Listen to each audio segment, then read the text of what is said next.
Question number 1 कहता है A and B are partners है, शेयरिंग प्रॉफिट रेशियो है हमारे 3/2 के ऑन 31 मार्च।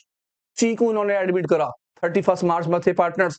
सी एडमिट हो गया 1 अप्रैल के अंदर। हमारे पास कुछ एसिड्स हैं और कुछ हमारे पास क्या है, लाइबिलिटी है। क्या कहता है, फर्नीचर 40,000 रुपए का है, बिल्डिंग 40,000 की है, फर्नीचर भी, मशीन भी 40,000 की है, स्टॉक भी 40,000 का, सभी चीजें 40,000 रुपए की हैं। आपको कुछ एडजस्टमेंट नहीं है। क्या कहता है, फर्नीचर पर क्या करना है, रिड्यूस। अब फर्नीचर पर रिड्यूस होगा तो पीछे वाले चार्ट के हिसाब से सूची कहां जाएगा, रिड्यूस का मतलब एसिड्स में डिक्रीजिंग हो जाना यानी डेप्रिसिएशन। इसका मतलब है ये कहां जाएगा, डेबिट साइड में, और 10% लगा देंगे। उसने कहा बिल्डिंग पर क्या करना है, रिड्यूस। बिल्डिंग भी क्या है, रिड्यूस। रिड्यूस का मतलब कीमत क्या हो गई, कम हो गई। आप कहां लिखेंगे उसे, डेबिट साइड में।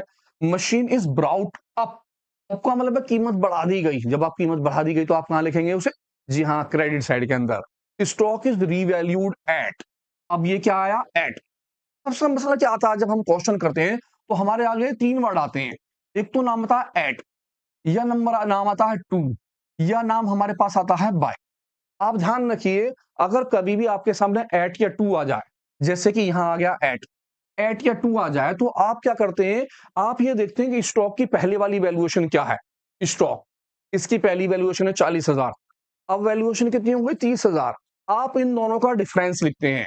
क्या लिखते हैं, एट या टू में डिफरेंस, दोनों को माइनस करने के बाद। लेकिन अगर सपोज कीजिए कभी क्या आ जाता है, बाय, जब बाय आता है तो आप अमाउंट ऐसी की ऐसी लिख देते हैं जो लिखती होती है। जैसे कि अब यहाँ रिवैल्यूएशन करा गया, पहले स्टॉक था 40,000 का, अब स्टॉक कितने का हो गया, 30,000 का, यानी आपको केवल 10,000 रुपए लिखने हैं। डिक्रीजिंग में, एसेट्स में डिक्रीजिंग हो गई। लेकिन सपोज कीजिए यहाँ पर बाय लिखा होता खाली, तो आपको कितने लिखने पड़ते, 30 के 30,000। यानी कि अगर कभी अमाउंट के साथ बाय दिया होगा तो आप अमाउंट एज इट इज लिखेंगे, लेकिन एट या टू दिया होगा तो आप क्या करेंगे, उसका डिफरेंस।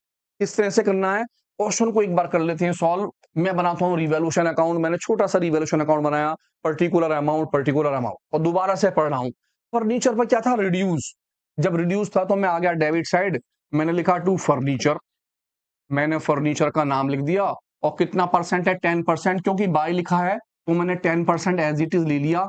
और देखा फर्नीचर जो है मेरा कितने का है, 40,000 का, और मैंने 40,000 के ऊपर 10% कैलकुलेट कर लिया, 10/100।